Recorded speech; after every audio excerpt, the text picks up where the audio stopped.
Hey guys, Beast Force here and welcome back to my Phineas and Ferb breakdown. We focus on the last episode which focuses on Perry the Platypus's point of view, as we're going to focus on 6 episodes of Phineas and Ferb. First one will be Not My Problem, Mindshare, La Candice Cabra, Great Balls of Water and Where's Pinky, but the one episode I focus on the most is Happy Birthday Isabella. Happy Birthday Isabella contained 2 plots that actually changed the whole thing. First was the Phineas and Isabella plotline, which is the start of the arc of Phineas and Isabella. But the one plot that remains the most to me on Happy Birthday Isabella is Stacy seeing Perry the Platypus as an agent for the first time. Not really. And that will be the episode that I focus on the most, and which will be a lot of things to uncover with a lot of discussions to talk to. Also, there's a Phineas and Ferb made a special appearance during the Savannah Bananas baseball game last night, as Jeff Swampy posted it in his Instagram, which you can find. As we started on March, there's going to be a lot of breakdowns ahead in April, so be prepared and let's enjoy. If this is your first breakdown, you're curious to know how the rating system works, there's a detailed description down below along with my other video that also had the link down below with the description on my playlist. Anton Gabor and Kaz wrote an episode called Not My Problem, premiered on July the 5th, 2013 on Disney Channel US. Candice thinks her day will be easy when the boys actually ask her to get mom if they get stuck in a gigantic reproduction of the Gordian knot. But when Jeremy stops by and asks for her help to open her personal mini safe, she finds her day getting a little more complicated. Meanwhile, Doofenshmirtz plans to eliminate every all-you-can-eat buffet in the tri-state area with Eat It All Nator. Legendary knot. No intro, nothing. Doing the knot. Maybe because the minutes of this episode is 11 and they don't have much time, so yeah. No, it's not spelled with a K. It's not spelled with a K. There are different types of knot, like N-O-T, knot, and knot, K-N-O-T, knot. He produced the Gordian knot. Hey, when men wore miniskirts, the great was vacationing in Gordium. And I thought it was made up, and it turned out I researched and it's real. Was the king of ancient Greek kingdom of Macedon. Possible to untie, so he just sliced it in half in one bold stroke. Buford as Alexander the Great is holding the right hand, while Alexander the Great in real life is holding the left hand. Maybe Buford imagines it. I've never heard that phrase. That is new to me. For this blueprint to recreate it, then it's up to us to figure out how to get loose. People to untie it. That is pretty a unique idea to solve the solution of yourself, of becoming tied to untie. Our mom was always really good with knots. I thought we weren't going to bring up the clothesline incident ever again. Do it, I want to hear this shit. When it gets big and weird, I'll go get Mom. Loops where you're standing. Great. Counterclockwise and then dive in 5 loops from the bottom. If Phineas explained that to me, I'll be struggling to listen, but I really like how the gang's doing strong there. Side. Shall we? Hey, where's Perry? Analog layer entrance. So that looks like Perry's gonna dig himself to get into the layer. A new entrance. Every all-you-can-eat buffet in town. Oh, don't worry about the mess. Carl will take care of it. He is treating Carl badly, but at least it saved Perry the Platypus a lot of time. What a nice surprise. A safe of mine that I found in the back of my closet. It's been so long that I forgot the combination. At least it's not a secret box like any episode of animation, like a person trying to see the secret box and not to open. At least he's being nice about it, and he forgot the combination. It's the thing. I don't remember. Her baseball card. No. Wait, card from when you were a kid? Not for this safe. I got those.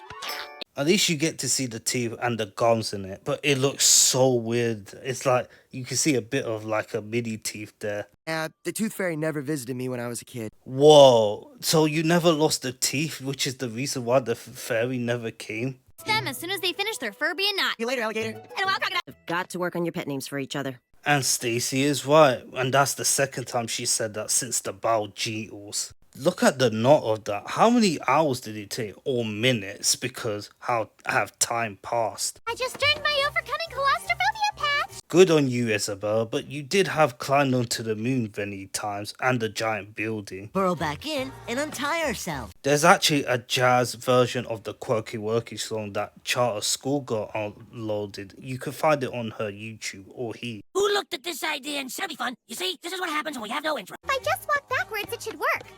for a while. He's forgot he's tied up with Isabella.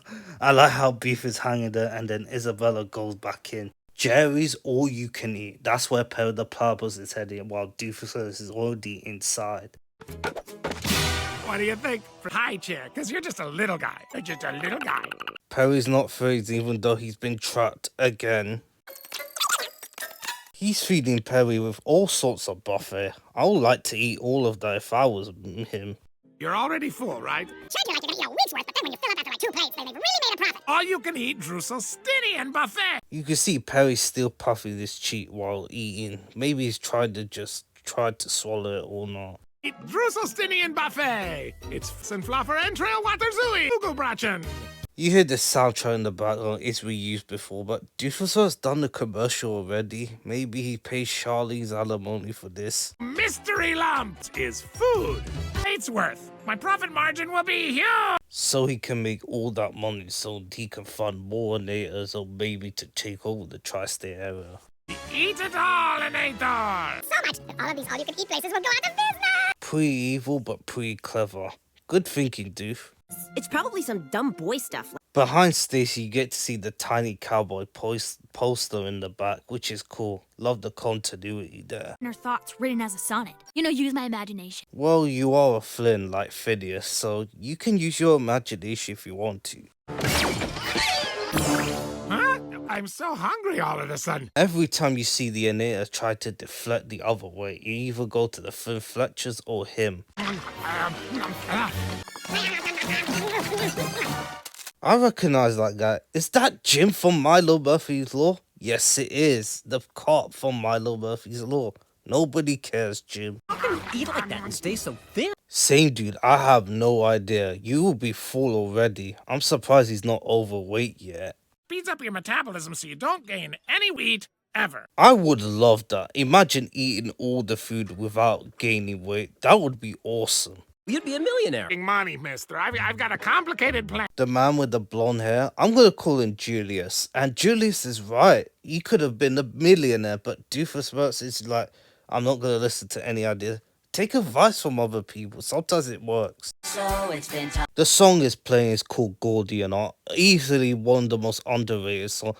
And people saying this, but this is one of my favorite songs, and this song doesn't get much appreciated compared to the other song because it shows you how underrated it is, which is great. This song is very good. I recommend you listen to it again.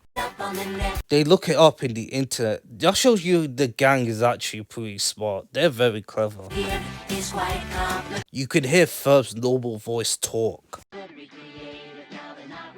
Thanks to Charter Schoolgirl, if you listen to the Isolation track, it's actually Thomas Sangster Brody, Ferb's actual voice actor singing the song, not Danny Jacob. I will try to do that once I get to the final thoughts, but not right now.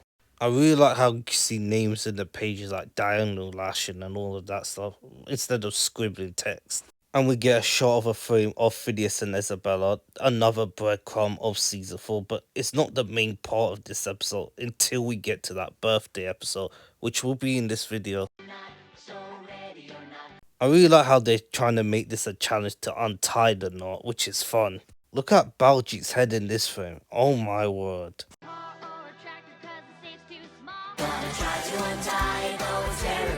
This song deserves a lot of appreciation and it's very underrated. I recommend you listen to Gordy Art. Good song. Such a shame that Candace stops the song in her perspective. I wish the song was a bit longer, but you don't need it. It's actually a fantastic song. Hey, there's Balthazar again, aka the ballpit kid riding on a pogo stick, which is fun. Buford, who's managed to tie himself into a knot. Oh, that's gonna hurt. Imagine being tied like that. We'd love to, as soon as we finish untying the Gordian knot. Starting to feel a little full. We have so many innators that were starting to wear off, and this is one of them. Why couldn't there be some permanent? That's more like it, the platypus. Those chairs are... my innator! And you don't need the self-destruct button to destroy the innator. You just swallowed it and it's gonna digest out of your system. Win. I can feel all the little pieces. Perry the Platypus destroyed it by punching his stomach instead using the self-destruct button. Perry's smart of finding other ways to destroy it. As Candace got zapped by Doofus and Nata again, you get to see 2 frames of Candace here, which is kind of weird. Probably licorice. Luckily, I don't eat licorice. There is another thing called black licorice, which is in Ducktail, and you know who hate licorice stuff? Della Duck. Wow. You can hear the instrumental version of Let's Go Digital, but speed up. You can hear it. I am so in love with it. What? Nothing. That's the second time I heard someone say that, and that was Buford, but this is actually the first time First Dimension Buford actually said that, so, and that won't be the last time once we get to Night of the Living Pharmacist. Gordian knot that even Alexander the Great wouldn't have come up with. Looking at. I ate it. Oh, I don't believe it either. Even Candace is in disbelief, but it's not really your fault. You got zapped by Doofus vs. Nata. I got an opener that can open anything. Senorita. Since when did Beaver start speaking Spanish? And he knows how to open the fort by hurting his head. This is what I've been obsessed with all day. School, a pretty girl loaned me that pencil, and I've kept it ever since. Candace, that pretty girl was... But in Dude, we're getting the band back to her. She knows Jeremy since middle school. But then again, Candace didn't seem to remember knowing Jeremy's in grade school. It will be around 5 to 11 that age where Candace and Jeremy actually met for the first time. But I actually prefer this more, which gives more lore about them two together, which I love. Teeth marks. Okay, Candace, all for some chocolate triple layer cake. Yay! There you are, Perry. My baby teeth just fell out. No, you put them in here. No, Buford, just putting the pillow under the bed to get the tooth fairy to come. I mean, cute. Let's start off with the plot. And they start off by giving it a 2. I really love both plots of the story, as Phineas and the gang trying to tie themselves into a knot to make unknot together, which actually makes it fun. And the song is very catchy too. I really love plot B focus on Doofus to make sure that restaurants go bankrupt all you can eat, as he wants to use his own version for his own game so that he can use his funds to take over the tri-state area, but his part failed there. Plot C focus on Candace as Jeremy gives her something or what's inside the box or something, but Candace doesn't realize until Buford actually opens it with his head, and it turned out being the pencil which Candace chewed in grade school, and Jeremy finds it very sweet alongside of her. Characterization will get a 5. I really love the characterization of all of them, as Jeremy gives Candace something, as their relationship has always been sweet towards the end. I really like how Phineas and the gang doing the untieable knot, as the song was very good, as the gang is very consistent, as well as Doofus and Perry, and their side of the story has been very good as well. Visuals, it will be a 5. Is it visually spectacular? No, but the song and the Gordian knot we've seen in Phineas and Ferb, what built all you could eat buffet, the pacing was done very well. Everything else was very good. Importance, it's gonna get a 3, surprisingly. This episode is very underrated, and still to this day, and people don't appreciate it a lot back then, but now as well, including myself. I recommend you go watch this episode, and the song was very good, which is the reason why. Entertainment will get a 5, as the total score is 20 out of 25. Great writing, great pacing, great comedy, great fun parts of the episode, and a great song. Great start to this breakdown in this video so far. The second episode that I'm breaking down in this video is Mindshare, written by Michael B. Singleton and Michael Diedrich. This is the first episode that I will be doing a short review on this episode. The gang switches bodies with an alien tourist, only to realize they were actually duped by criminals, stranded but in the alien prison. Meanwhile, Doofus tries to impress a girl named Rose by making special boots that would make him the perfect square dancer. Mindshare vacation. The way to start an episode with Morg actually telling Phineas and Ferb on screen of the vacation that happened in this planet. We first see in hindsight that Morg was telling the truth about it and everything in front of Phineas and Ferb. Well, it turned out to be a scam. Wait a second. Where the heck are we? Prison! That's what he almost said. It turned out to be Morg and his teammates are actually criminals. Escape of some rather brilliant galactic prisoners. They also set a self-destruct button for one another to make sure their bodies has been kept for permanent, while Phineas and the gang will remain in their bodies forever, staying in prison. Morg is also voiced by Carlos Alasraki, who played Bobby Fabulous in this show Phineas and Ferb. Burst this thing. We'll be back in our own bodies in no time. And the guard took the invention as he sent it to the trash to make sure Phineas and Ferb can't find a way to escape. There are plenty of Shawshank Redemption reference in this episode, which is actually a reference to Fresh Fish. What are you and your misfits up to this time? His voice is very similar to Captain Hadley, which is actually the captain in Shawshank Redemption, played by Clancy Brown. Well, this one is played by Jeff Bennett. Such a shame they couldn't get Clancy Brown to voice Phineas and Ferb again. A warm rock, if that's your thing. Or maybe a lily pad for your kid's graduation. Red the Finder has the same name as the movie and played by Morgan Freeman. Well, this is impersonated by John Werner, who plays Norm.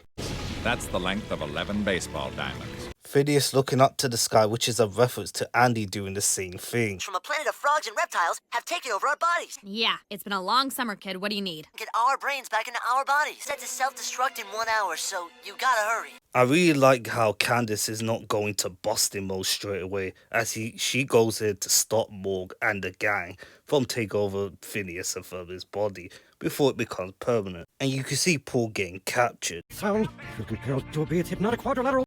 Must seek out source. And heel over heel, the faster you go, the better you find and turn around. Of course. She discovers that Morg and the gang's weakness is falling for voice songs from the command, as she leads them back to the backyard, which she successfully done as Phineas and Ferb and the gang turn their bodies back to normal, as well as Morg as it self-destruct with Phineas and Ferb's big idea. Thinking, why the snazzy get-up? Rosie, wanna say these boots to help me dance. The perfect square dancer. I'm gonna, make me look good. Doofus wears a different outfit to impress Josie, and he learns how to square dance with the boots helping him, which he did. Hey, I like a man with a strong chin. She is voiced by Jamie Presley, who you know for playing as Joy Turner in My Name is Earl. Doofus is using his boots with Renee or something to help do the square dance with Rosie, as Perry the Platypus is being the wingman, not fooling him this time. And he became successful until the writers remembers Doofus is not supposed to fall in love. Boogie fever, you know. You said you only square danced one who would stretch the truth on the internet. Seriously, if only Doofus has an automatic boots off and on and it would have been successful, but he still kept it automatically on. Just like in every previous episode for 11 minutes so far, the plot is very interesting. It doesn't connect as the other episodes, just like Sidetrack and other episodes that don't follow it, but it's done a very good job to keep it engaging for the audience to see, as both plot work for different outcomes. Also, it's also good to see Meep. Just like the previous couple of episodes, the characterization is very consistent, even if it's not connected. I really like how Phineas and the gang find a way to get out, as we saw in the true colours of Morg and the other gang, as they are scam artists and criminals. I really like how Doofus trying to get a girl, even though it failed, and Perry the Platypus being the wingman, and also Candace playing her part to save her brothers and the gang from criminals by turning them back to normal. The visuals may not be as stunning as the previous episode, but it still had a lot of things to go on for it, like the alien the size of Morg and the gang while Phineas is becoming it, and also a lot of the song, the dance with Doofus and Rosie, a lot of things going on which is decent, but not too spectacular. This episode is not remembered as much as the Phineas and Ferb fans are. There are some people that didn't like this episode, and there are some people that like this episode. But I'm in between, but it's not really memorable to the Phineas and Ferb fan, and neither do I, in some episodes. The episode has some many good moments, but not quite as memorable as the other episodes. While the episode in every Phineas and Ferb episode so far, even though it may not be the best or the great, continues to entertain the fans. There are plenty good things in this episode where I think I remember a lot of things in this, but it's not really one of the most memorable episodes of Phineas and Ferb, where some fans just didn't like this episode and some fans does. I'm going to split down the middle here, as it's not really one of the most memorable episodes so far, and it's just doing decent.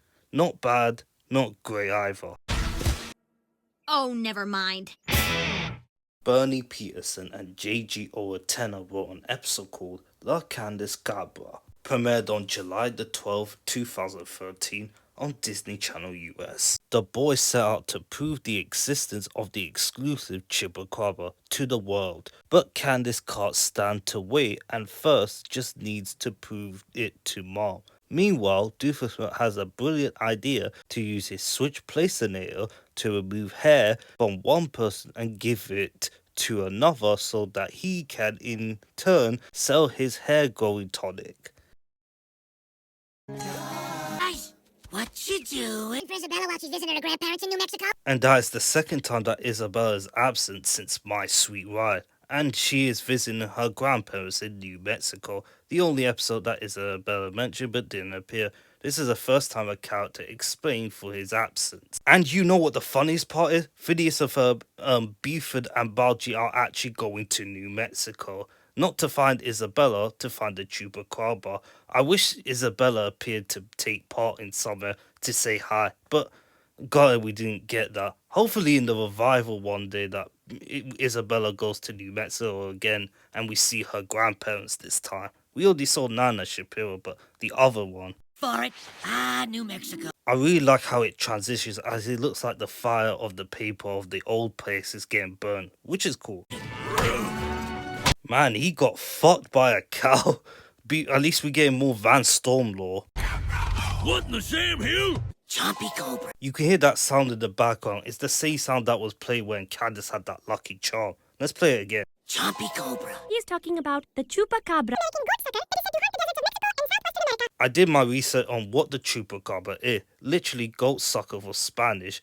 Chupacabra sucks as cabra goat as the legendary creatures and cryptids, which the Secret Saturday is also known for. Like the Lake Nose monster. Kimpaloon, the magical old-timey bathing suit that lives in the Himalaya. And they know it is true. They have seen the Kimpaloon and Summer Belongs to You. And again in Once We Get to the Kimpaloon alternate, which will get a breakdown on its own in the future. And the Lake Nose Monster, which is actually not a myth in real life, which is called the Loch Ness Monster, as we don't know. The first front face Phineas in this episode. Ferb, I know we're gonna do today. Another one. Hey, where's Perry? Alka Headquarters, the first time we've seen that in season 4. Compulsory OWCA animal sensitivity seminar. Mentioned again since Swiss Family Phineas. Looks like we picked a bad day to send all of our field agents to sensitivity training. Maybe excused to your missions. What is this? Pick on the higher species day? Oh, Major Monaghan, you being racist here. And look at Perry the Platypus and the animal agents angry. I never seen Perry the Platypus so pissed like that. Where's Perry Part 1? Looks like Doofenshmirtz was right. And this is the second time we see Carl without his glasses. The first one being in the Second Dimension movie. Gentlemen and gentlemen, He said gentlemen twice because Isabella's not here. the Chupacopter. We're off to New Mexico to find the elusive Chupacabra. And they are going to New Mexico. It's not nitpicky or whatever. It could have been better if Isabella appeared in the cameo or someplace here and waving at Phineas and Ferb. It would have been like slightly better, but it was a missed opportunity, but not really a stretch here. Check it out. It's reversible. A goat costume. Merging Chupacabra traits. Rooting, sniffing, long neck, desert cloud. And you could hear the computer's voice. Of course, it's Dan Proverman. It said rooting, sniffing, and desert drilling. But long neck? It's not for making fun of Candace, but long neck is mentioned again. Everything in my wardrobe is jinx. So when the boys made the giant gelatin monster, when the boys split me into like 50 me's, whole me thing, well, I just spilled grape juice on it. Sniffing. Neck. No, desert dweller. Not Chupacabra. Phineas and Ferb, you are so busted! And we all know Phineas and Ferb are oblivious about Candace busting, but they just fly away and don't give a shit. You like the new biplane? Off the internet. And that's the second time that Doofenshmirtz was a pilot episode since I Was a Middle-Aged Robot in season 2. The heat is really good for the film. Look at Doofenshmirtz spraying the hair as it grows forward like that. Decent, but a good morph hair, whatever. Get back here! Get back here! You didn't have to really do that, but you did, and it's actually pretty funny. Switch placinator! I really love Perry's expression. He's like, I'm really not impressed with your plan, Doof. I'll explain. Right on! Receding hairline standing next to someone with a full head of hair. And to switch places. The person who was formerly hairline challenged is thrilled. And a lot of money to get his hair back. That is a pre-evil scheme, so you can blast it with the hair and you change it to other hair for the hairline, so you can spray it in the other people's hair so that you can get money, so you can fund it for neonatals or take over the tri-state air. That's your plan. Yeah, you're semi-aquatic. Doofusworks can be dumb or smart. You remember that he swimed in when you were riding a Moat or Boat, whatever. And how did he survive that? If that was in real life, Doofusworks could have been killed. But the Toon Force and Super Strength gave him that. Senor Pantalones Inteligente. And this actually translates to Miss Smart Pants. If this is true or not, correct me. Mr. Smarty Pants. Too late, Doofusworks. I said that before you. See you around. It's just a giant glass.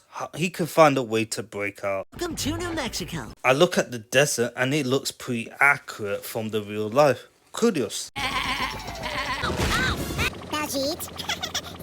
If this was in season 5, that will never happen because there's actually no jerks and idiots, which the creators said in season 5. So that scene will never happen in season 5. Like I said, Doofusworks can be the dumbest or the smartest.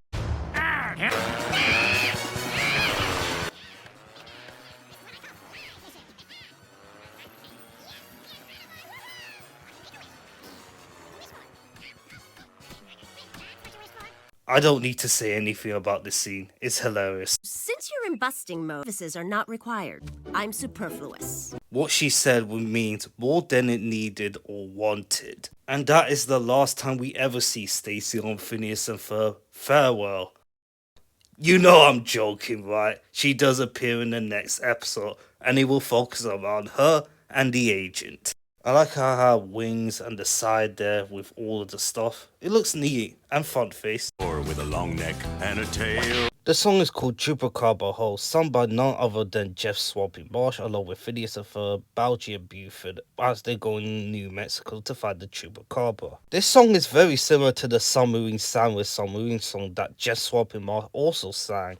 I really love the pose of the gang as Buford is a goat and Phineas, Ferb and Balgy are just staring at the screen. I love the silhouette of the goat as it will snatch as it becomes a Chupacabra we see there. Usually a crier. As we get to see more desert and you get to see people dressed up as cowboys and a goat right there.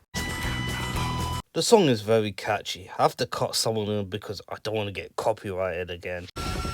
Sweet. Bingo. Imagine Isabella saw that. What would she think if she saw a Chupacabra? That's what a chupacabra looks I like. think he's kind of cute. At least we got to see New Mexico, but we didn't get to see Isabella. We could have got a cameo of her. Like chupacabra, eh? Didn't she say, eh? Aren't you Canadian or something? Does your mom have any goat-based food products? Woo! Evidence at last. You know Chupacabras are very aggressive, and this is a bad idea. At least she knows it's evidence. Front lawn where mom can see it right when she gets home. As you can see, Linda's using the earpiece communicator to talk to her daughter Candace on the phone. I'm glad they have that instead of looking at your phone, which you would get into trouble while driving. Get easy, honey. I'm just a few blocks away. Well, she did learn her lesson from last time, but that won't be the case once we get to that. A tureen of goat biryani. You know I always love biryani. It tastes delicious. I'll try it. Those gourmet cooking classes are sure coming in handy. Whoa! The chupacabra's gone. Another front face added to the frame. How Candace feels when this happens. And he's still oblivious about Candace trying to bust them. Man, they're both clueless and oblivious. The same Danville backgrounds that's still used throughout season 1 and still now. New Mexico operative, Agent C8. His location, and you are the closest agent. Get to it. We learn more about the Chupacabra, and in this universe, CH Chupacabra is actually a secret agent and works for the OWCA for New Mexico, And Major Monica write animals are people too, which gives us a similar vibe which The Simpsons did with Bart Simpson doing the same thing with the chalkboard.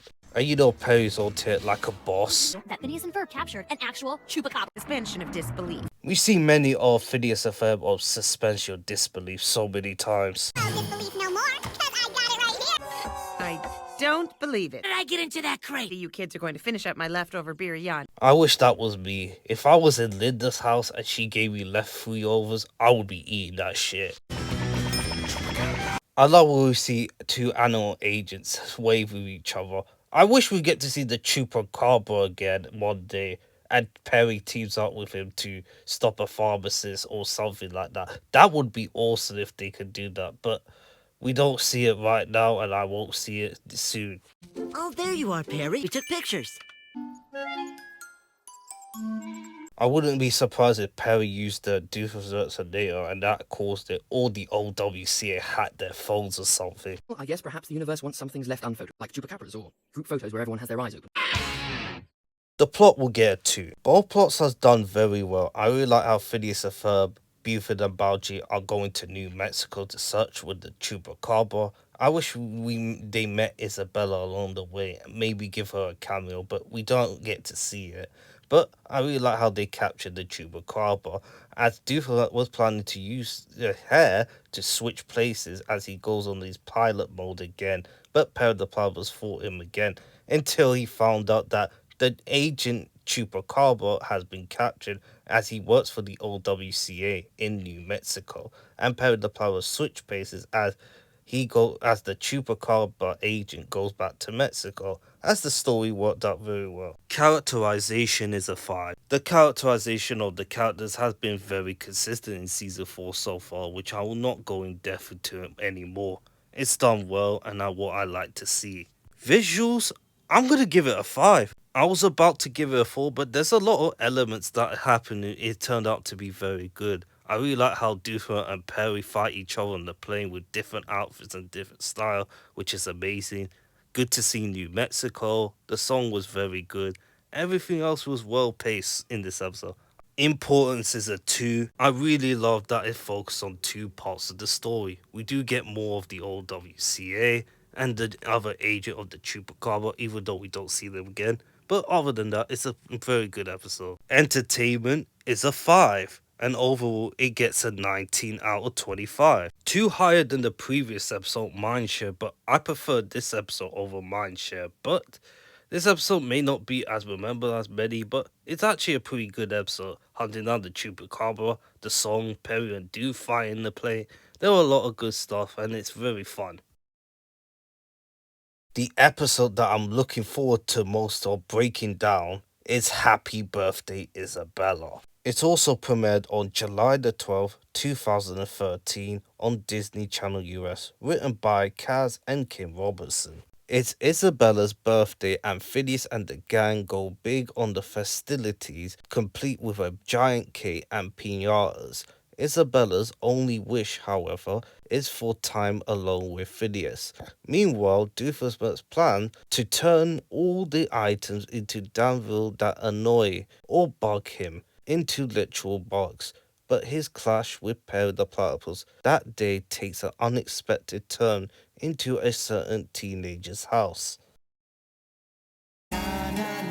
Oh boy, I've been waiting for this one. Microwave popcorn, need this. Doesn't matter. I don't even be able to eat while watching this movie. So creep. This is the first appearance of Grievance in this episode, Happy Birthday Isabel, as there appears 3 more, including no slumber party in the revival. 45 will even watch it. Because my family's out for the day and will be alone at the house. I like how she mentions about her family, including her mother and her little sister, Ginger. Oh no.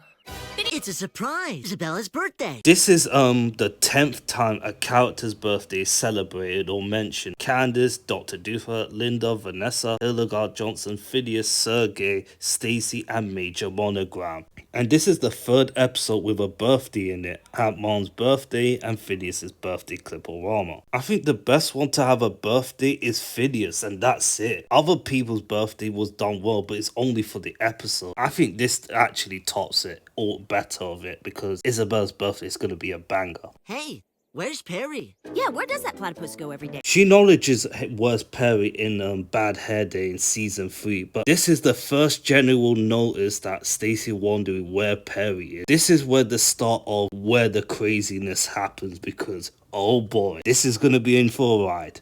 Saving motion sensor lights. That should. There we go. Maybe you need a giant windmill or pay the electric bill something that to prevent that from happening. Turns inanimate objects such as parking meters into bugs.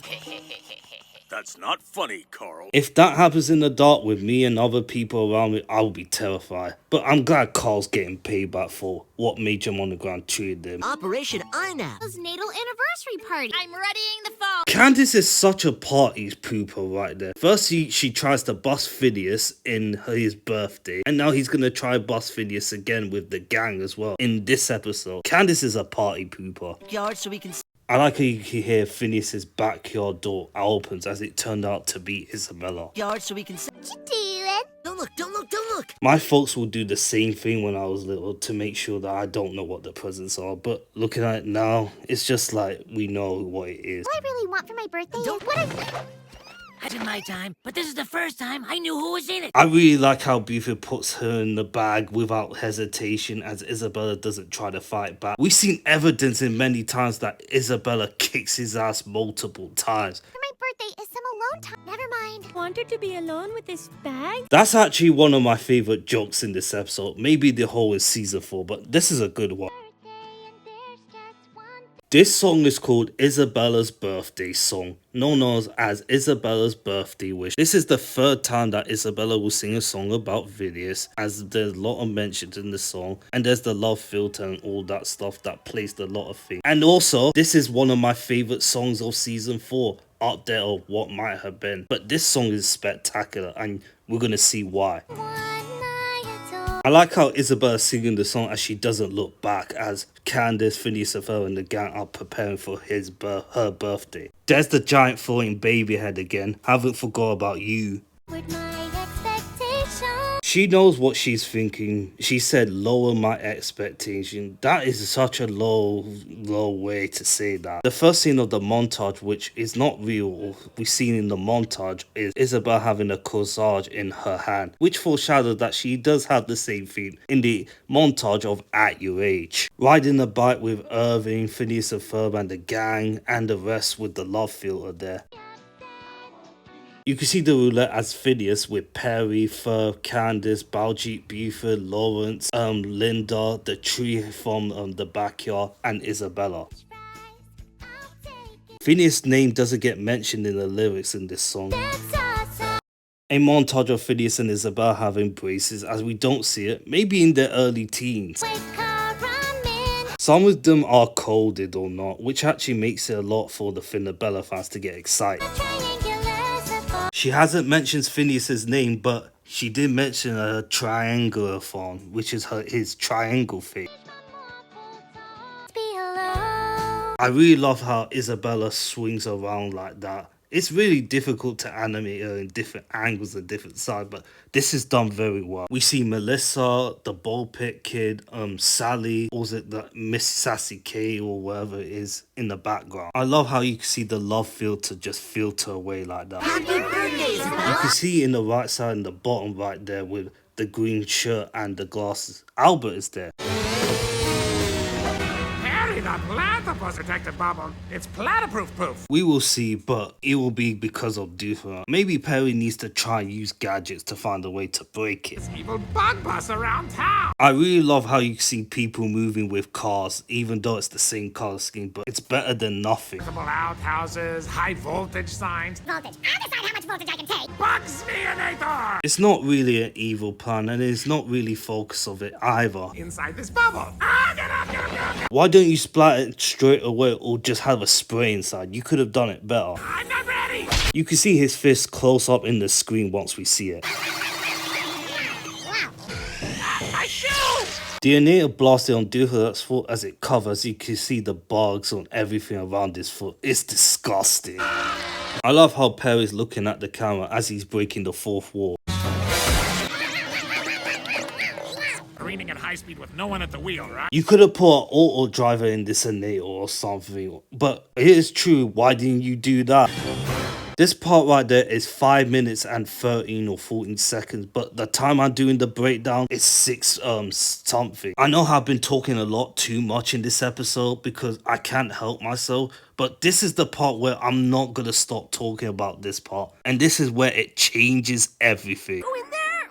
He went in there. Some tiny bugs into the house. What could be worse than... This is a reference to The Grudge, a real-life horror movie. But Stacy, you talking about bugs? You have no idea yet. OMG! Perry, what are you doing here? And why are you wearing a hat? And this is the part that everyone was shocked. When I first watched this back in 2013 during lunch at school, I was watching this episode. I was stunned and disbelieved seeing that Stacy sees him as an agent again. And you say, what do you mean again? And this is the 5th time that someone doesn't work with the OW series discovers Perry's secret identity. First one being Candace, but she was hallucinating. Lawrence, but his memories got away. Balthazar forgot seeing Agent P in that same episode. So there's a lot of things coming up for it. There was one episode that Stacy has seen Perry as an agent, but that was in Candace's body. And Stacy was lucky enough to actually remember Perry's identity. First was being Candace. This is where it's like, oh my word. I really like an unexpected twist to an unexpected twist of this show right there. It continues to surprise me. Another of suspend your disbelief, and this is one of them. Pharmacist! And also, this is the first time Stacy interacts with Doofer, as he's seen Perry the Platypus has a nemesis. Lab coats, you know. Why don't you say, oh look, a rocket scientist? A mistaken us as a pharmacist gag. It just never gets old. No, but that's not the point. A red velvet cake. That is some giant birthday cake that Isabella has. And red velvet, that's foreshadowing what's going to happen in the next summer, Lord of the Fireside. I really love how the pool reflects Phineas and Ferb and the gang. Have a male dancer popping out. But they couldn't afford me. That's another good joke I appreciate, along with the bad joke. There's a lot of good jokes in this episode. I wish for time alone with Phineas. You cannot stop rizzing with that triangle, boy, didn't you, Isabella? That's not dangerous. This is nothing. It'll get worse. Yeah, it's every girl's wish to have her backyard covered in lip. Isabella was about to say something to Phineas and you interrupted. So, okay. Where you go every day, Perry? Theater-nators. That's my scheme, and it's kind of my thing. That's at the theater. Greasy little girl comes Out of the No, base. don't tell me how it ends! In the revival, Doofer is mad about Tyler about spoiling everything about acquaintances. But you're doing the same thing as well. You're kind of being a hypocrite there. Now the pinata the size of your house. Ferb hits the pinata with the bat as it comes. You get to see mini pinatas comes out like that. That is so cool. I really love creations like that. This is sick. Give up the candy, yo. Did Gretchen say yo? Give up the candy, yo. It reminds me how Skylar White says yo every time. My name is Skylar White, yo. My husband is Walter White, yo. He told me everything. This must be your best birthday ever. Super cool, but I didn't need... Okay, birthday. Doofer cannot stop interrupting what Isabella was going to say about Phineas. Next. And keep your eyes on the pool. I don't know why the pool's not reflecting on Phineas and the gang right there. Maybe they're far away, which I can excuse that. That might be the time to call. Yep. I like how it overshadows of the gang as the shadows growing right there, as it prepares for a big finale, as it turns out to be great. This is actually the 4th time we actually don't get to see, which is a shame. And potentially bustable get. These, will ya? Mom, you gotta see the... Bella's yard? That's a new one. Don't leave the grocery bags on the floor. Put it in the house first, or else someone will steal it and you will waste your money. What are you doing? She becomes like the monster from The Grievance. Go figure, to scare Doof away. Do you hear that swelling soundtrack in the background? I have a grievance against me. That's the 3rd time they reused that soundtrack.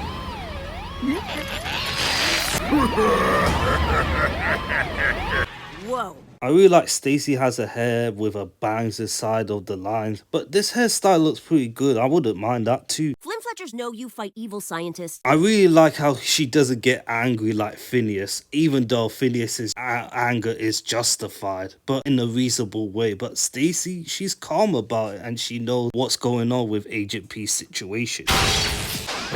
Also, this is the 6th time the Yaneta bounces off a satellite again. Butterflies? Butterflies! Oh, thank you, Phineas! How long did it take you guys to collect them all? And we sadly don't get to see it, which is such a shame. I wish we got to see it in our perspective. Danville Water in power. Look who's arrived as well. Major Monogram. Looks like Stacy and Perry need to get the F out of Dodge. Alright, You can see them with their hazmat suits as Major Monogram and Carl's leading the way. They need to get out now. Danville Water and Power. Perry? Host family, mind erasing, balloon cover up. The balloon cover-up has been brought up again since season 3 Road Trip, and this was before the second dimension came out. It says right here in your silly little pound, host family finds out about your agent status, then everyone who's seen you has to have their memory erased. I really love Stacy reads the pamphlet while understanding Agent P, while Phineas throws it in anger. So you discovered your pet is a secret agent. Now I want your Phineas's action is justified because he doesn't know that Perry is a secret agent, but I really love Stacy's approach as well, and she is very understandable. I'm not part of your host family. Oh, it's a technicality. I don't want Candace and the boys to lose you. So do not want my mind erased. I don't want to watch that whole scary mess again. Can we just keep this a secret? Stacy knows that Perry is a secret agent for the second time, even though her memory did get erased in the second dimension while standing behind Phineas and Ferb and the gang. There are many episodes I didn't care about Stacy that much, but I started to care about Stacy a lot more since that episode, and it's been fantastic a way to see it. There is that one episode that Candace knows that Perry's an agent, but she was hallucinating, so she does forget. And I really love that Perry agrees to keep it as a secret, as it exploited the loopholes of situation without Major Monogram and Carl seeing until season 5. And the worst thing about this is this doesn't build up to anywhere in the original run later the season, and we had to wait a decade for them to appear again on screen. And we had to wait nearly 12 years to see Stacy and Perry on screen again for Perry Elias and Agent T for T. I had to look at fan fictions everywhere to look for it. It's some interesting stories of which I like. And it's awesome that they still remember that even though the writers have forgotten in the original one, which they should have been. But oh well, thank you season 5. And hopefully season 6, it continues the trend. I love how Perry smiles and agrees to keep it as a secret as well. Anybody there? I walked home from the mall to find this. I love that Stacy's covering up for Agent P to make sure that her tracks is clear. We're with the city and there was a swamp gas. Carl, we're not gonna need the mind erasing. And you hear they still have the mind erasing thing, which can erase minds if a person finds out about an agent. As Major Monogram says, the monkey wrench, which slips his mind. So they're still gonna plan to erase people if they discover a pet is a secret agent or owner. Monkey wrench, yeah. Happy birthday, Isabella! Figure out what went wrong with the grand finale? I talk a lot about Stacy and Perry's scenes instead of Phineas and Isabella, but it doesn't need to be said. They're both cute. After the laser light show and the fire balls, this one should have been released. I wish we got to see it what it was. Imagine someone does an art who is good, describe what it is. Let me know in the comments down below. Really liked the butterflies. Thank you. Maybe Ferb and I could, I don't know, for some ice cream or... Just remember, there's something I need to do. You two go. Yes, very cool, Ferb. Ferb is such a wingman. He's a man of action after all. Love Ferb. Oh yeah, I already asked that. Confetti and streamers. And butterflies. Always give me butterflies. And this is the third time that Isabella tried to go out with Phineas, and the fourth time she tries to be along with him. But this is the first time she became successful, and it worked. Loving the start of the Finabella arc so far. Look at them out there. What are they up to? Where's Perry? Huh. Where do you think Perry goes every... Why is Stacy speaking? You should have kept it a secret, but Candace doesn't know anyway, so you're fine. No one suspects a thing. And they don't, and hopefully this lasts for a long time. Man, what a great episode.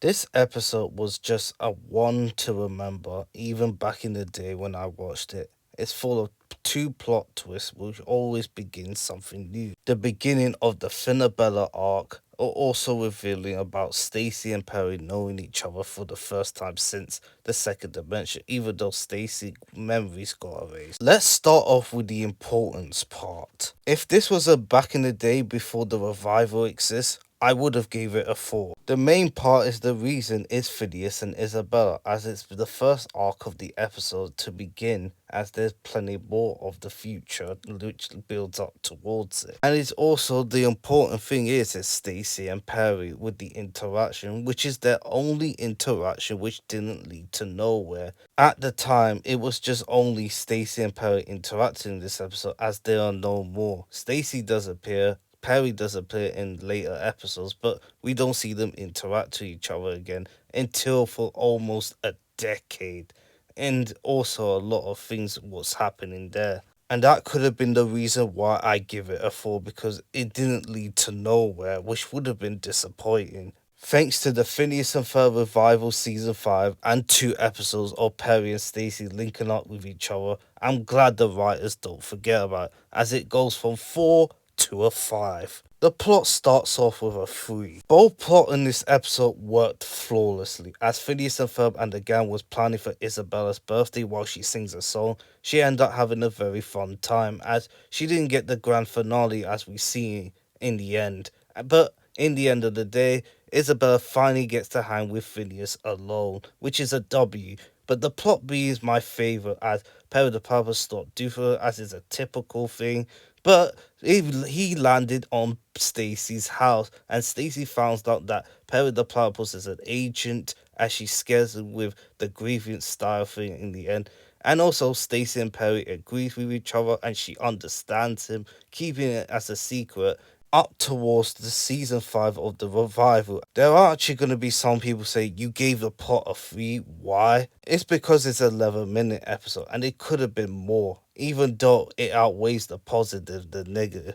I know some people say The Amazing World of Gumball had a lot of 11-minute episodes every single time. The Amazing World of Gumball never had a movie or a special episode. There was some part 1 and part 2 of the origins of season 4 with Darwin, but that was only 11-minute episodes back to back, which Phineas and Ferb didn't have, as it had specials, movies, and all that stuff. Characterization, visuals, and entertainment is all a 5. 23 out of 25. There's nothing else to say about this episode. It's just flawless from the start to the finish. Isabella's song is done very well. The pacing's done very well. The interaction with Perry Stacy's done very well. Finnabella art was done very well. Everything else was fantastic.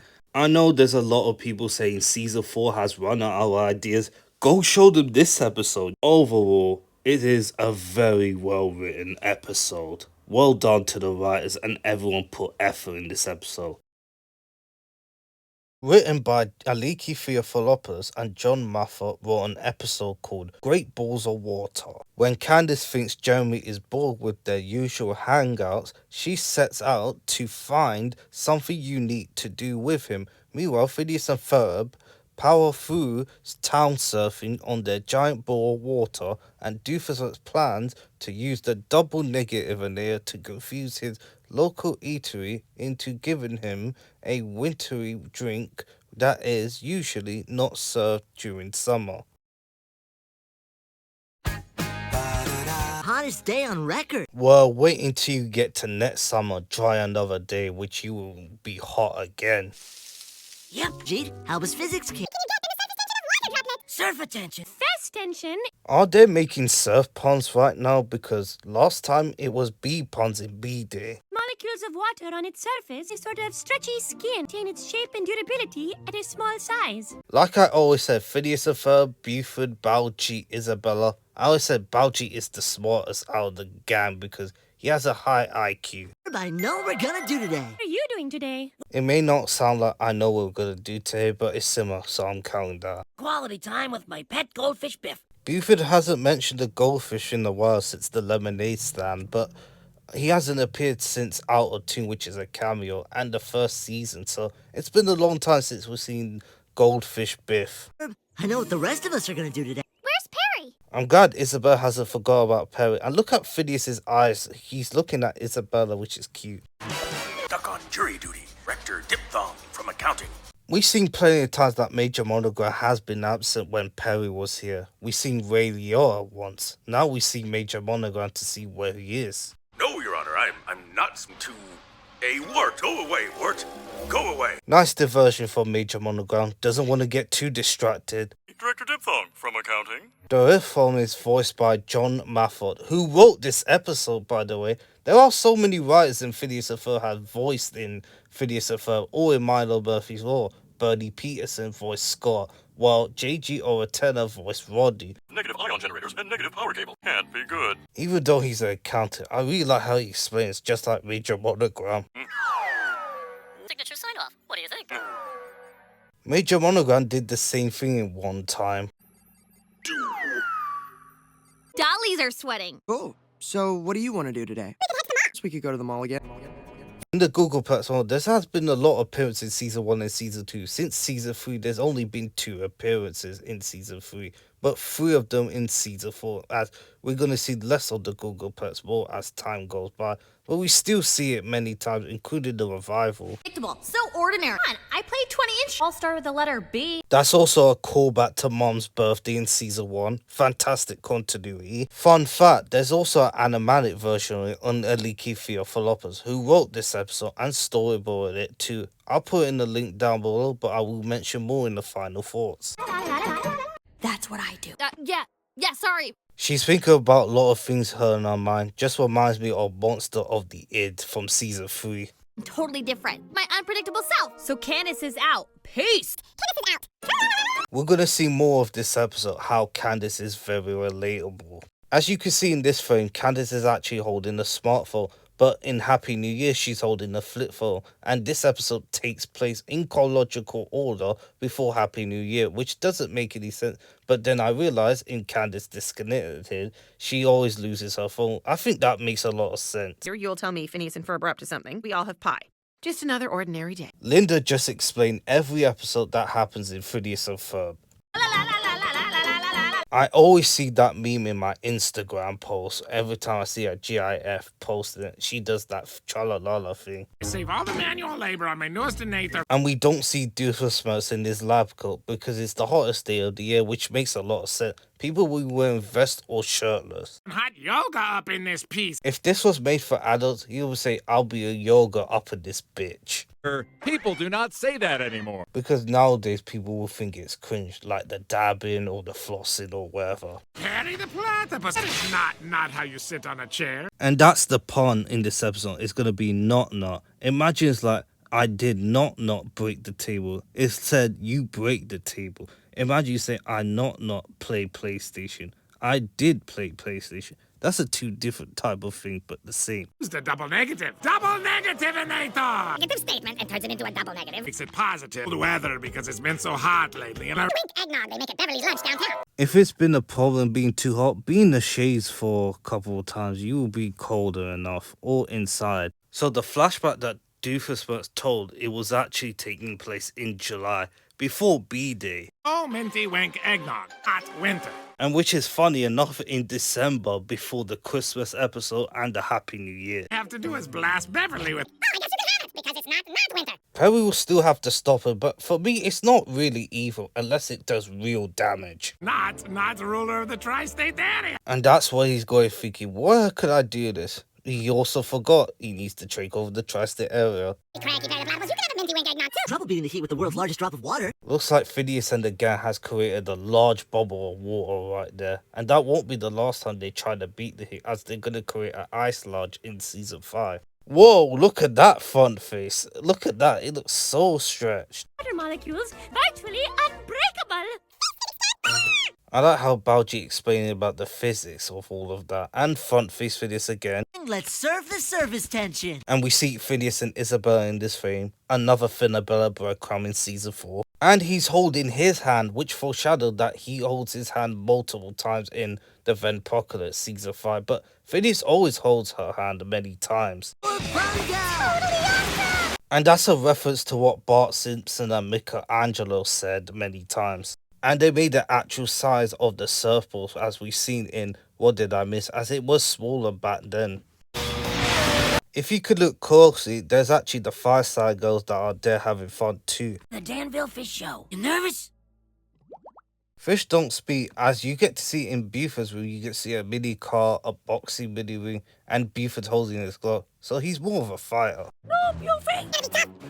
Through the hoop. He thinks Biff is gonna jump through the hoop until Phineas and Ferb's inventions arrive to help. There's a lot more interesting things to do. That's what my mom says. And that's how you know Stacy's mom is a doctor. All seems so ordinary. Gotta find something cool to do to get me out of my room. I'm sticking to the mall.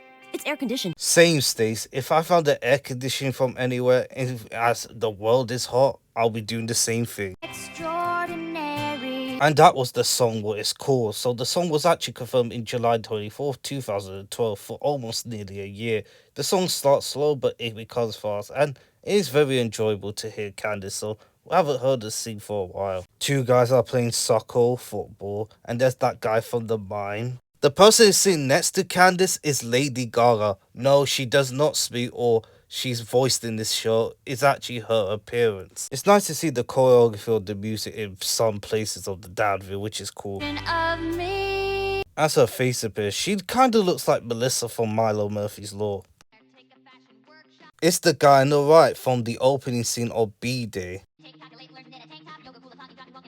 There are so many to talk about in the montage, but this one in particular, she is wearing the same design from Jerk the Sword without the paper bag in her head. I really love how the song is very well animated with the choreography of the montage of it. You can see she's decorating her door with her face. I would. It's weird to see Candace wearing her normal outfit with black hair in this frame. Second in the sack race? Didn't you win it with your dad, Lawrence? And there's Miss Sassy K. This frame right here is, I used it for the montage of the intro, which you saw earlier. I can't show them all because I don't want to get copyrighted. I really love they put a lot of detail to the song. Her dancing with the elephant on top is in Africa again since Where's Perry part 1 and 2. And I love the designs of Candace of the song with different clothing and the montage of it. This was done very well. Also catchy too. Spherical laugh. And Ferb actually doesn't speak in this episode, he only gives a thumbs up. That's it. Action is causing us to roll. Party on the road. You can totally steer this thing if we paddle opposite the direction we want to go. That's what they did with the Jugendstrudel, as they actually used their feet to go into different direction to the Jugendfest. Another frame of Phineas and Isabella, another Finabella breadcrumb in season 4. Hey, there's Django. Haven't seen him since What a Crock in season 3, but in season 4 he did appear in Happy New Year, but this takes place in the winter while this episode takes place in the summer. Good to see Django. As you can see the bubble covering, you get to see it becomes wavy as it comes up, becomes normal. I have never seen this in my life, unless you do like a stunt of its own, but not in the roads there. And that is pretty dangerous. You know you could die or hurt yourself. Man, Perry with the slide kick and he kicks him without hesitation. Man, he's got the skills. Random fire mode. Not it! Not it! Not it. Not it! Get him. Hey, there's Balthazar Horowitz, the ball pit kid again. Not it. Is that Mitchell Musso? Not it. Yes, yes it is. Not it! The girl in the blue shirt is Alison, you can hear. Not it! Not it! And the girl in the two ponytails is actually voiced by Grey Delisle. Her voice is very recognizable. I really love the courtroom, looks so crisp and clean. You get to see the judge again right here. Also that guy you recognize. And there's Aliki Theophilopoulos' lookalike. Not guilty. Funny, I could have sworn he was innocent. That nigga can sometimes do damage. This is not a through street. It's not a through street. It's just embarrassing! At least you try something new, but Candace, you really need to do something else than hanging around the wall. Then do something extraordinary. It's not embarrassing unless you...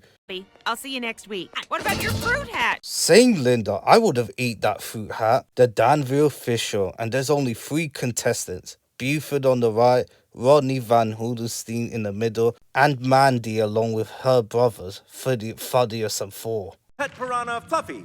The piranha means is any of number of freshwater fish species of the subfamily, whatever it is. I put in the screen to make sure what piranha means. That could never be beaten unless Phineas and Ferb interrupts everything, which it will happen. Wow. Bada bing, bada boom, this happens. I love this continuity too. Baljeet mentioned about the public art again from Bubble Boys in season 2, where they were all in the bubbles and they almost got popped by the public art, and Baljeet was breathing as they got out of here. Well, not this time. Part of the public art relocation program. No way that would happen, but I'll give it a pass because of Phineas and Ferb. I really love how Pot A and Pot C are separate until it intertwines towards the end. Very cooperative. We're #1! With this prize money, there's scholarship fund for a fancy fish school in the Maldives. The water's great. And we see a front-face Phineas as Candace failed to bust her brothers again, as usual. Another one. Well, party on the lake? I never would have thought of that. You come up with the best idea. He's misinterpreted that Candace made it, but overall, it's actually Phineas and Ferb made the idea, but he's gonna let that slide. Really want to go to the mall again? It's what we do. Even though Doofenshmirtz is taller than Perry, Perry the Platypus has some awesome feats. And the place is trash. You take off, leaving me here to clean it all up. How much of a mess is left after one of our little tat-tats? I like how Doofenshmirtz doesn't scream curse you, Perry the Platypus. We do need it for the guys, but he's done with this shit. Nearly every episode this happens, and his place gets trashed because of it. Probably a sad commentary on my life. How long have you been standing there, Vanessa? Long enough, Dad. We hear Vanessa's voice, but she doesn't appear. She only appeared one episode so far, and that was My Seat Ride. She only appeared in the picture or that. It's just a bit underwhelming, but at least she appears more later on. Alright, this episode was a banger, but the plot starts off with a 2. Candace wants to do something extraordinary instead of hanging the mall with Jeremy all the time. She wrote a song about it as she sings it of what she could do for extraordinary thing, but she turned out that it was a waste of time. Well, plots B focus on Doofenshmirtz as he's going to think about double negative of not as he could turn something positive as he can use it to take over the tri-state area or other things, but Perry the Platypus foils him again. But the best part is plot A with Phineas and Ferb and the gang with the giant ball of water as the gang has a very good time from going around each district around the area, which is so good. I also really like Buford and his fish Biff as they won the contest as well thanks to Phineas and Ferb and the gang interview with the art thing from season 2 from that episode which popped and overall, and they landed on the right place, which is great timing. Overall, all the plots are very good. Characterization will get a 5. Just like the previous couple of episodes, the consistency just keeps getting good in this episode, as well as Phineas and Ferb and the gang having adventures and doing fun things. Doofenshmirtz and Perry with the DNA as they fight each other. Candace doing extraordinary things until it wasn't. We see Linda, we see Jeremy, everyone else, including Buford and Biff, spending time with each other. Every characterization was great in this episode. Visuals will get a 5. I really love how everything is animated very well, like the giant balls of water with Phineas and Ferb and the gang, the song that Candace sings while dressing up with a lot of stuff with the montage, which is great. Doofenshmirtz and Perry, a lot of things, a lot of locations moving in, and the pacing's done well. Overall, this is a very good effort for the visuals and it done well. Importance is a 2 and entertainment 5. Total score is a 19 out of 25. It's not quite as Happy Birthday Isabella writing or the plot or the scheme or everything. This was done very well and it's alright as it hits the standards as a normal Phineas and Ferb episode will be. Overall, great pacing, the song was very good, the Great Balls of War was great, and a lot of puns that is very good. The 6th episode to complete in this breakdown video is called Where's Pinky? Premiered on June the 7th, 2013 on Disney Channel US. Written by Eddie Pittman and Joshua Pruitt. When Pinky goes missing to assist Perry's mission to stop Doofenshmirtz's plan, Phineas and Ferb create a machine that will amplify Buford's senses to those of a dog's. However, it works so well that the animal agent's secret identities are put in jeopardy. Meanwhile, Candace tries to meet up with Jeremy for lunch at City Hall, but gets stuck in a mandatory tour. We want to find a safe place and establish a defensive perimeter. And it's Gretchen pointing out the board of what they're going to do. You never go in the basement. Start by monthly zombie apocalypse preparedness lecture. She's mentioning about zombie apocalypse. That could be foreshadowing what's going to happen in the future episode. There's nothing about zombies that I don't know. Just wait until you get in the room with Vanessa and you will find out. Did you know there's one standing behind you? As Candace turns, look at that thing as I pause it. It looks weird. Very funny. Good one, bro. I thought Ferb was a man of action. He's just a trickster, man. Pinky's missing. He's been gone all morning. He didn't even touch his breakfast burrito. We could put up poster. That can be true. It can work. We've seen that in Dot Bill Makes Me Fat and Swiss Family Phineas in season 2. Portable positronic canine detector using the olfactory receptors that Ferb and I were going to use for a milligram scale purification study. But I have a lunch date with Jeremy down at City Hall. But they only serve subpoenas. Subpoenas means is a writ issued by a government agency, most often in court, to compel testimony by a witness or production of evidence of a penalty of a failure.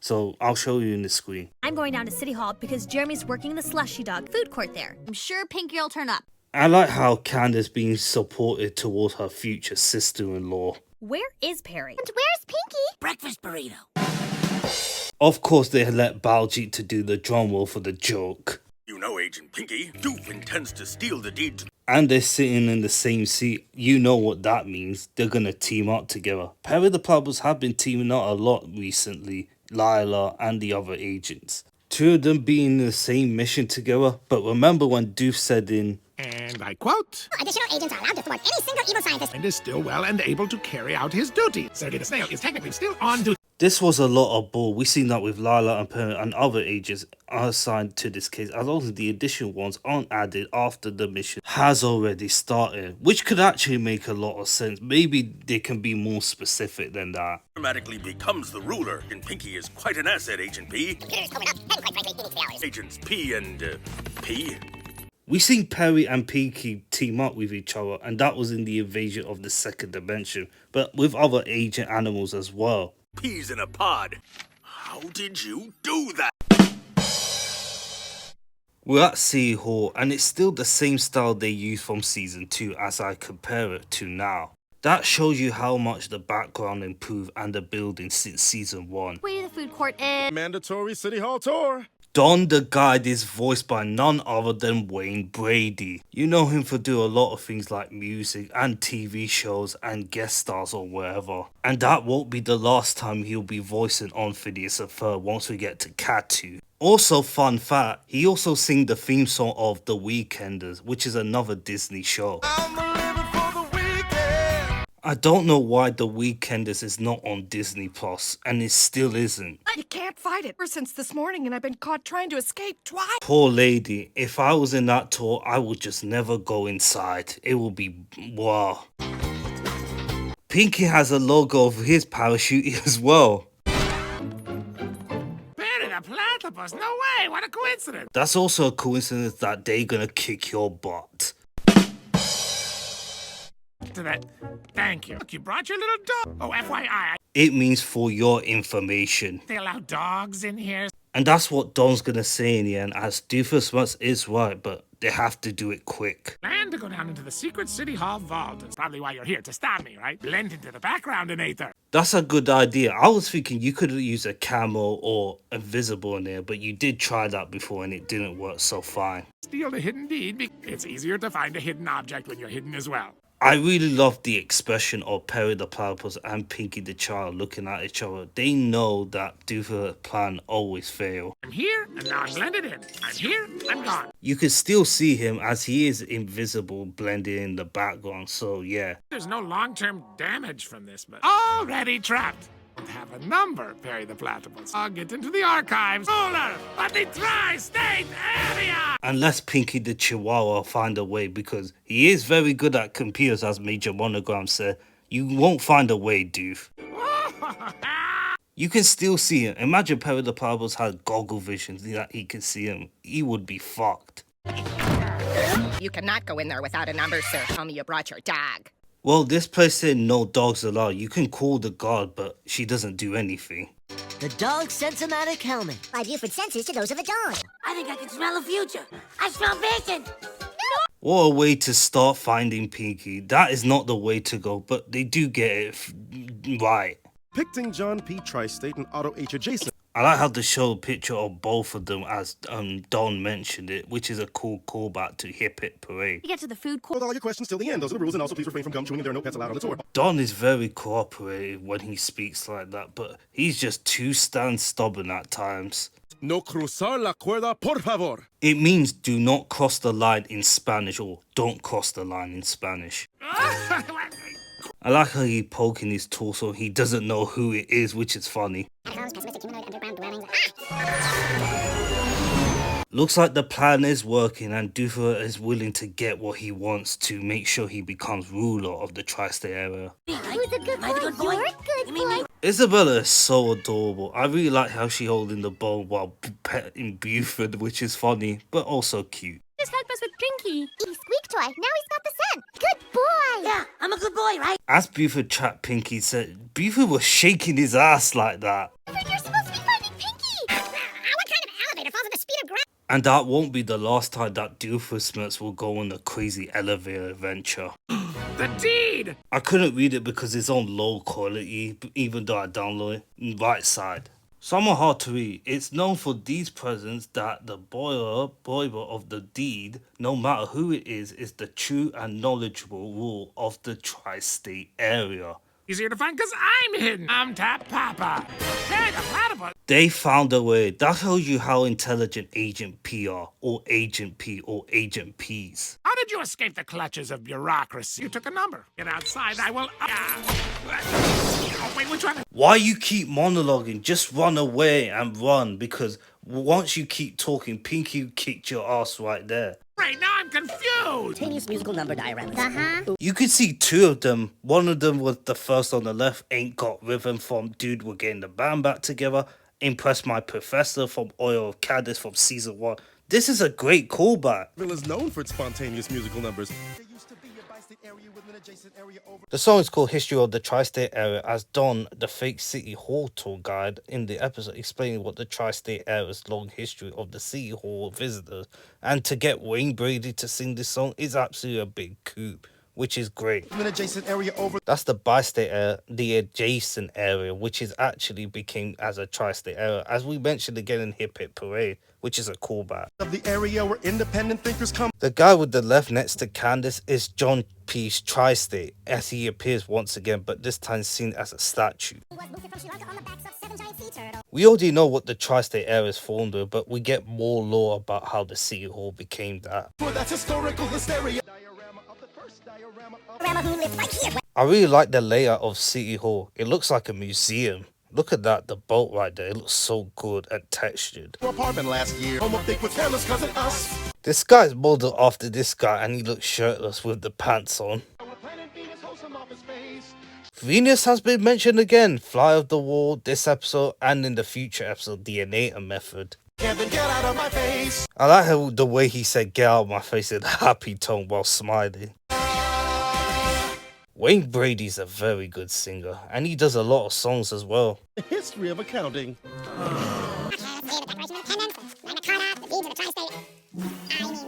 Goodbye, Harry the Platypus. Don't let him get away with the deed. Follow Buford. I think Buford found him. Really? And it did, so Phineas's latest invention is actually working, so they are close to finding Pinky. So Pinky and Perry has to double time it now. Agent P actually found him straight away. Maybe he can hear him. This is just getting intense as Phineas and the gang almost found him, while Perry the Platypus has to do something. And that is very smart to take away the background on Nate or something, and he's gonna give it to Pinky. Ah, this way. Oh, I hope it's Pinky. Right here, and what? I was nervous about this part. If Buford opened that, Agent P and Pinky's cover would have been both, unless they go into pet mode. The helmet needs to be fine-tuned. Password at the reindeer flotilla. The password that Doofus said is actually a reference to Tron, the 1982 password. Nothing you or your little dog friend can do about it. To be really good with computers. Oh boy, and we all know who's good at computers. Good with computers. When I first watched this episode, I was like, that is not what it meant, but I understand now. Pinky's actually very good at computers. It's really good with computers. I really like how they say, fuck this, I'm out, I'm running away. The song part was nice. That a dog? Hey, it's Pinky! This tour is officially over. I'm glad they brought back that rule too. No dogs in the City Hall, and the tours all. That's one way to do it. Tim, thank you. You said he turned up and he did. That's what future sisters-in-law do. Oh, there you are, Perry. Come on, you two wandering pets. Who wants a breakfast burrito? Oh, I don't work here. The Yarnak to help uninformed citizens in need. I am needed elsewhere.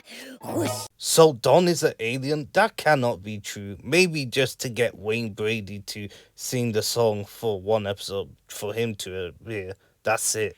Where were you? Weird guy made me go on a tour. Kind of a fixture around here. Why didn't you tell her earlier on the phone? Maybe you could have stopped all of them and make sure that Candace didn't go on tour. The ruler of the tri-state area! That doesn't sound right. Let me fix this. Time to finish off the ratings in this video. Plot is just a simple 2. I really like how all the plots is intertwined towards the middle part towards the end, as Phineas and Ferb help Isabella find Pinky, which they do in the City Hall towards the end. But plot B focus on Candace going on the City Hall as she was supposed to meet with Jeremy. It turned out Don, the guy told, was actually not real this whole time, even though he is real, but he doesn't actually work there. For Jeremy tells Candace about his name, Don. But plot C is the most focused on, with Agent Pinky and Agent P teaming up together to stop Doofert from taking over the deeds and ruler of the tri-state area so he can get out of it. But I like how they work with each other, as Pinky is very good at computers as he just beats him in the end, as Perry the Platypus stopped to assist as well. Characterization will get a 5. I really like how Phineas and Ferb and the gang help Isabella to find Pinky, which they do towards the end, as well as Candace finding Pinky, which is right over there. And it's Dawn who appears as well, only because Wayne Brady just wants to do the voice or something, and he does the song very well. Jerry appear in the end. Pinky and Agent P most part teaming up together to stop Doofenshmirtz, and it did a good dynamic duo together, and we don't get to see much often, but it's nice to see Agent P's working with allies instead of alone all the time. Visuals will get a 4. Not quite as stunning as the previous episode with the giant ball of water animated very well, but this episode animated very well with the song of the tri-state area, Agent Pinky and Perry the Platypus, Buford using the tracking theme for Phineas' adventure to find Pinky. Everything else is well paced and it's done well. Importance is a solid 2 and entertainment is a 5. 18 out of 25, that is a pretty good score. One less than the Great Balls of Water, which got 19 out of 25. But overall, this is a very heartwarming episode. Agent P and Agent Pinky team out together, the song of the tri-state area and the more lore about it, and everything else is well paced. I really like this episode and I hope this gets appreciated more. Let's move on to our final thoughts. During the song The Gordian Art, you can actually hear Ferb speak, but in the isolation track, Ferb actually does sing the song. So that we could recreate it. Now the knot we have here is quite complicated. We're going to try to untie it, though it's terribly taut. So it won't be for naught. We'll give it all that we've got. It's already a knot, it's already a knot. We're going to try to untie, though it's terribly taut. So it won't be for naught. We'll give it all that we've got. Untie the untiable knot. To untie the untiable. So that means Ferb has 3 additional lines in the song, so that means the counter will go up high, as his counters go up to a 23, but it's not accurate. Once I get towards the end of the ratings, but after At Your Age, I will be counting them all. In Mindshare, the Mindshare logo looks like the original pitch of the logo of Phineas and Ferb. While Candace trying to bust Phineas and Ferb for having a chupacabra, I remember in the episode in season 3, the Buster Call said that while holding or otherwise a possession of a wild or domestic animal, and she still persists to do that anyways. Sure, and there's some I parts suppose of we the could go to the mall animated again. version I'll show you, as Susie was supposed to appear in this episode. Really? The mall? Don't you think that's a little pedestrian? And this was supposed to be the original one of the animated version before it changed it. I recommend you look up in Aliki Theophilopoulos' YouTube channel, who you know storyboarded this scene right here. I also did a poll of, would you want to see Lila Lulu Berry in the revival, as 96% said yes, as no for 4% as it's 27 votes. I hope I do really get to see her again in the future, unless they get Samantha Bee to do the voice role again, then I'll be on board with it. I also did another poll on which episode is better, B-Day or B-Story. 30% vote for B-Day while 70% vote for B-Story, along with 30 votes, which I am surprised, but even though I do prefer B-Day, B-Story has some very interesting plot of the Fireside Girls along with Pinky, except the waggle dance part, which is kinda uncomfortable, but whatever. And I also did another poll on which 21-minute Perisode is your favourite, Sidetrack or Primal Perry, with 34 votes coming in, 91% vote for Sidetrack, while 9% vote for Primal Perry. As much as I like both of them, I think Sidetrack had the better plot, with Lila teaming up with Perry, as Perry the Platypus has been alone for missions for a while, and he teams up with her to make sure they defeat Professor Bannister. While Primal Perry was very good as well. I really like Liam as he has a Craven the Hunter vibe and all of that, and Plotby was very good as well. Overall, both good episodes, but Sidetrack easily won by a landslide. While the next breakdown video will focus around Phineas and Ferb team up with the Avengers in Mission Marvel, which will be a long video, while the next one will focus on does the meta jokes work on Phineas and Ferb, as it will be around 10 episodes, and it's only around for 11 minutes, and which will be the last time the original run, as there's still more episodes, but it's only 2 or 3 separate, as specials coming up very soon. I will be up doing more polls when it comes up, but until then, I hope you have a fantastic day. As always, see ya.